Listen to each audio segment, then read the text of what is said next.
ഇപ്പോൾ CPIM നേതാവ് KS Arunkumar കൂടി ചേരുന്നുണ്ട്. അരുൺകുമാർ, നോക്കൂ, തമിഴ്നാട് ഗവർണറെ സംബന്ധിച്ച വലിയ തിരിച്ചടിയാണ് ഉണ്ടായിരിക്കുന്നത്. സഭ പാസാക്കിയ ബില്ലുകൾ പിടിച്ചുവെച്ച നടപടിയെ രൂക്ഷഭാഷയിലാണ് സുപ്രീം കോടതി വിമർശിച്ചത്. സഭ പാസാക്കിയ ബില്ലുകളിൽ ഗവർണർക്ക് വീറ്റോ അധികാരമില്ല എന്ന് വ്യക്തമാക്കുന്നു. മാത്രമല്ല, ബില്ലുകളിൽ 3 മാസത്തിനകം തീരുമാനമെടുക്കണമെന്ന നിർദ്ദേശവും സുപ്രീം കോടതിയുടെ ഭാഗത്ത് നിന്ന് വന്നിരിക്കുന്നു. താങ്കൾ എങ്ങനെ പ്രതികരിക്കുന്നു? വളരെ ആശ്വാസകരമായിട്ടുള്ള ഒരു ഡയറക്ഷനാണ്. കാരണം കുറച്ചു നാളായിട്ട് ഈ നിയമസഭ പാസാക്കുന്ന ബില്ലുകളിൽ ഗവർണർമാർ അടയിരിക്കുന്ന കാഴ്ച നാം കാണുകയാണ്. കേരളത്തിൽ ശ്രീ ആരിഫ് മുഹമ്മദ് ഖാൻ വർഷങ്ങളോളം 2.25 വർഷം വരെ ഒരു ബില്ല് വൈകിപ്പിച്ച് നമ്മുടെ മുന്നിലുണ്ട്. അതുപോലെ തന്നെ തമിഴ്നാട്, ആന്ധ്ര, തെലങ്കാന, ഡൽഹി, പഞ്ചാബ്, ബംഗാൾ സംസ്ഥാനങ്ങളിലെല്ലാം BJP ഇതര സംസ്ഥാനങ്ങളിൽ, ഭരണമുള്ള സംസ്ഥാനങ്ങളിൽ ഗവർണർമാർ പച്ചയായിട്ടുള്ള രാഷ്ട്രീയം കളിക്കുന്നതിനെതിരെ സുപ്രീം കോടതി മുമ്പും പല ഘട്ടത്തിലും പ്രതികരിച്ചിട്ടുണ്ട്. ഇപ്പൊ കേരളത്തിലെ ഗവർണർ ബില്ലുകളിൽ ഒപ്പിടാതെ വൈകിപ്പിച്ചപ്പോഴാണ് തീ കൊണ്ട് തലചൊറിയരുതെന്ന് ബഹുമാനപ്പെട്ട സുപ്രീം കോടതി പറഞ്ഞത്.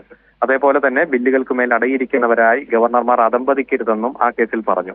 മൂന്നാമത് ഞങ്ങൾ കടുത്ത നടപടികളിലേക്ക് പോകുമെന്ന് പ്രഖ്യാപിച്ചപ്പോഴാണ് അന്ന് യൂണിവേഴ്സിറ്റി ബില്ലും, ഇടുക്കിയിലെ ഭൂപതിവ് പട്ടയവുമായി ബന്ധപ്പെട്ടുകൊണ്ട ബില്ല്, ലോകായുക്തയുമായി ബന്ധപ്പെട്ടുകൊണ്ട ബില്ല്, അതുപോലെ തന്നെ സർവകലാശാലകളുടെ ചാൻസലറായി ഗവർണർമാരെ നിയോഗിക്കേണ്ടതില്ല എന്നുള്ള ബില്ല്, ആ ബില്ലുകളെല്ലാം അന്ന് രാഷ്ട്രപതിക്ക് അയച്ചത്. അതേ സമാനമായിട്ടുള്ള സാഹചര്യം തമിഴ്നാട്ടിലും ആന്ധ്രയിലുമെല്ലാം നമ്മൾ കണ്ടതാണ്. തമിഴ്നാട്ടിലെ ഗവൺമെന്റ് കൊടുത്ത കേസിലും പലതവണ സുപ്രീം കോടതി ഇതിന്റെ വസ്തുതകളെല്ലാം വിശദീകരിച്ചുകൊണ്ട് പ്രതിപാദിക്കുകയുണ്ടായി. ഈ സാധാരണ നിയമസഭ എന്ന് പറയുമ്പോൾ ജനങ്ങളുടെ അഭിലാഷം നടപ്പാക്കുന്ന സഭയാണ്. ജനവികാരമാണ് സഭയിൽ പ്രതിഫലിക്കുന്നത്. ഏതെങ്കിലും തരത്തിൽ നിയമനിർമ്മാണം നടത്തിക്കഴിഞ്ഞാൽ ആ നിയമനിർമ്മാണം ഒന്നെങ്കിൽ ഗവർണർക്ക് അതിൽ ഒപ്പിടാം, അല്ലെങ്കിൽ അത് അപ്പോൾ തന്നെ തിരിച്ചയക്കാം, അല്ലെങ്കിൽ അത് രാഷ്ട്രപതിക്ക് അയക്കാം. രാഷ്ട്രപതിക്ക് അയക്കണമെങ്കിൽ ഏതെങ്കിലും തരത്തിൽ സംസ്ഥാനങ്ങളെ ബാധിക്കുന്ന വിഷയം, ഹൈക്കോടതിയുടെ അധികാര പരിധിയെ ബാധിക്കുന്ന വിഷയം, അതുപോലെ ഒരു നാഷണൽ തലത്തിൽ പ്രാധാന്യമുള്ള ഒരു വിഷയമായിരിക്കണം, ദേശീയ പ്രശ്നമായിരിക്കണം. പക്ഷെ ഇപ്പോൾ അടുത്ത കാലത്ത് ഗവർണർമാർ പരമാവധി വൈകിപ്പിച്ച് വർഷങ്ങൾ, 2.25 വർഷം എന്നൊക്കെ പറഞ്ഞ ഒരു നിയമസഭയുടെ കാലാവധിയുടെ പകുതിയാണ്, അത്രയും കാലം വരെ വൈകിപ്പിക്കുന്നു. പിന്നീട് കോടതി ഇടപെടുമ്പോൾ മാത്രം രാഷ്ട്രപതിക്ക് അയക്കുന്നു. രാഷ്ട്രപതി അത് 1-2 വർഷം ഹോൾഡ് ചെയ്യുന്നു. അത്തരത്തിൽ ഇത്തരം ഭരണഘടനയിൽ കാലാവധി പറഞ്ഞിട്ടില്ല എന്നതുകൊണ്ട് അനധികൃതമായി അൺകണ്ടീഷണൽ ആയിട്ട് ഇത് നീട്ടിക്കൊണ്ടു പോകാം എന്ന് ഗവർണർമാർ ഇന്റർപ്രറ്റ് ചെയ്യുന്നതിനെതിരെ ഒരു ശക്തമായിട്ടുള്ള ഇടപെടലാണ് ഇപ്പോൾ സുപ്രീം കോടതിയിൽ നിന്ന് ഉണ്ടായിട്ടുള്ളത്. 3 മാസം കാലാവധി നിശ്ചയിക്കുക എന്ന് പറഞ്ഞാൽ എത്രയും പെട്ടെന്ന് അതിൽ തീരുമാനമെടുക്കുക എന്ന് തന്നെയാണ് അർത്ഥം. ഏതായാലും ഗവർണർമാരെ ഉപയോഗിച്ചുകൊണ്ട് രാഷ്ട്രീയം കളിക്കാനും സംസ്ഥാനങ്ങളുടെ ഭരണ നിർവഹണത്തിൽ ഇടപെടാനും ജനാഭിലാഷങ്ങളെ പരമാവധി നിരുത്സാഹപ്പെടുത്താനും വൈകിപ്പിക്കാനും നടത്തിക്കൊണ്ടിരിക്കുന്ന ശ്രമങ്ങൾക്കുള്ള ഏറ്റവും വലിയ തിരിച്ചടിയായിട്ട് വേണം ഈ വിധിയെ കാണാൻ.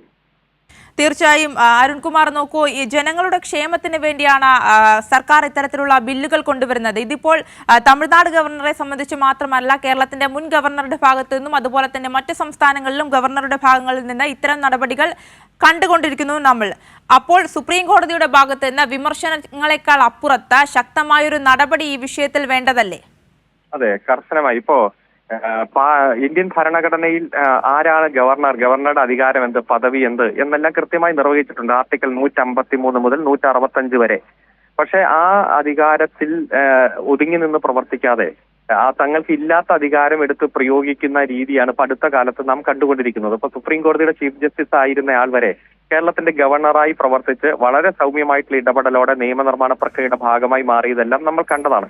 പക്ഷെ അടുത്ത കാലത്ത് കൃത്യമായിട്ടുള്ള RSS അജണ്ടയോടെ ചില ഗവർണർമാർ പ്രവർത്തിക്കുന്നു, RSS കേന്ദ്രത്തിൽ നിന്നുള്ള നിർദ്ദേശം നടപ്പാക്കുന്നു എന്നതാണ് ഏറ്റവും ഗൗരവമായിട്ടുള്ള വിഷയം. അപ്പോ ജനങ്ങൾക്ക് ഗുണം കിട്ടുന്ന ഇപ്പൊ ഇടുക്കിയിലെ ഭൂപതിവ് പട്ടയവുമായി ബന്ധപ്പെട്ടുകൊണ്ടുള്ള നിയമനിർമ്മാണം പതിറ്റാണ്ടുകളായി അവിടുത്തെ ജനങ്ങളുടെ ആവശ്യമാണ്. വിദ്യാഭ്യാസ ആവശ്യത്തിന് വേണ്ടിയിട്ട് ഒരു ലോൺ എടുക്കാൻ പോലും പറ്റില്ല. കൃഷിക്ക് വേണ്ടി ഉപയോഗിക്കാം, വീട് വയ്ക്കാം, അല്ലാതെ മറ്റൊരാവശ്യത്തിന് വേണ്ടിയിട്ടും ഉപയോഗിക്കാൻ പറ്റാത്ത ഒരു സാഹചര്യത്തിൽ ഇടുക്കിയിലെ കർഷകരുടെ ആവശ്യം പരിഗണിച്ചിട്ടാണ് LDF സർക്കാർ ഭൂപതിവ് പട്ടയവുമായി ബന്ധപ്പെട്ടുകൊണ്ടുള്ള നിയമനിർമ്മാണം. ആ നിയമവും 2 വർഷമാണ് ഈ ഗവർണർ വൈകിപ്പിച്ചത്. അത്തരത്തിൽ ജനങ്ങൾക്ക് പ്രയോജനപ്രദമാകുന്ന നിയമങ്ങൾ ഇങ്ങനെ ഏക രാഷ്ട്രീയ ലക്ഷ്യത്തോടെ വൈകിപ്പിക്കുന്നതിന് ഒരു കടിഞ്ഞാണിട്ടിരിക്കുകയാണ്. ഏത് ബില്ല് നിയമസഭ പാസാക്കിയാലും ഗവർണർ അതിൽ 3 മാസത്തിനുള്ളിൽ തീരുമാനമെടുക്കണം എന്നുള്ള സുപ്രീം കോടതിയുടെ ഈ വിധി രാജ്യത്താകമാനം വലിയ ഒരു ആവേശം ഉൾക്കൊള്ളുന്ന, അല്ലെങ്കിൽ ആവേശം ജനിപ്പിക്കുന്ന ഒന്നാണ്. ഒരു ഗവർണറും രാഷ്ട്രീയ ചൊവ്വയോടെ ജനാഭിലാഷങ്ങളെ, ജനവികാരങ്ങളെ അടിച്ചമർത്താൻ ശ്രമിക്കരുത് എന്നതിനുള്ള ഒരു താക്കീത് തന്നെയാണ് ഇത്.